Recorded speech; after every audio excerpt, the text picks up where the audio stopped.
ไผ่โต๊ดในรีบ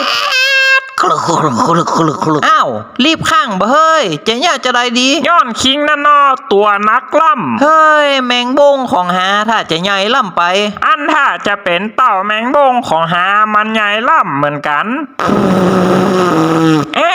ไผ่โต๊ดนี่หาบ่ได้โต๊ดเนอคิงนั่นนอโต๊ดบางยังหาบ่ได้โต๊ดแม่เซลโลโต๊ดแม่นกอโคมาโต๊ดกันได้จะได้นี่เป็นพ่อจ่าพ่อจายมาใส่ร้ายแม่หญิงได้จะได้อันคิงโต๊ดแม่นกอบะจืน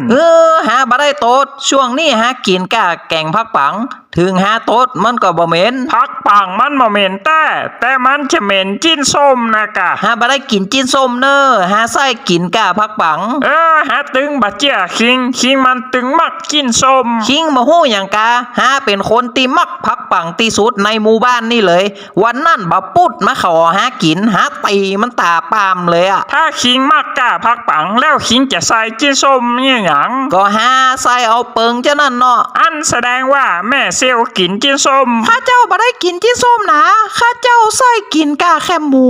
ว่าฮือเขาโต๊ดคิงนั่นเนาะโต๊ดบางยังหาบ่ได้โต๊ดนะแล้วแต่ว่าคิงกินข้าวกับอะหยังหากินลาบล้านน้องแจ้มาเปิงตี้โต๊ดซาบยังลาบควายบึ้งหาบ่ได้กินลาบควายหากินลาบหมู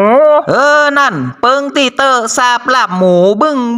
แต่หาว่าโต๊ดมันซาบยังไข่ต้มนะแต่ว่าคิงกินไข่ต้มแม่นก็ว่าไปเลยหาบ่ได้กินไข่ต้มก็แต่ว่าหาหันคิงสั่งยำไข่ต้มตีร้านน้องแจ้มากินอยู่แต่หาว่าโต๊ดมันซาบยังน้ำคากะแมงบงนะแต่ว่าหาหันคิงสั่งกะแมงบงมากินอยู่แต่หาว่ามันซาบยังน้ำคากะแมวพงนะแต่ว่าหันคิงสั่งน้ำคากะแมวพงมากินอยู่คิงนะนอโต๊ดกินโต๊ดคิงตึงซาบจะเนี่ยคิงโหได้จะไรคิงเคยดมโต๊ดหากะก็สมัยเฮียนหนังสือตีโรงเรียนซะแห่หนองแก่วิทยาคิงเคยโต๊ดโฮมในห้องเฮียนอยู่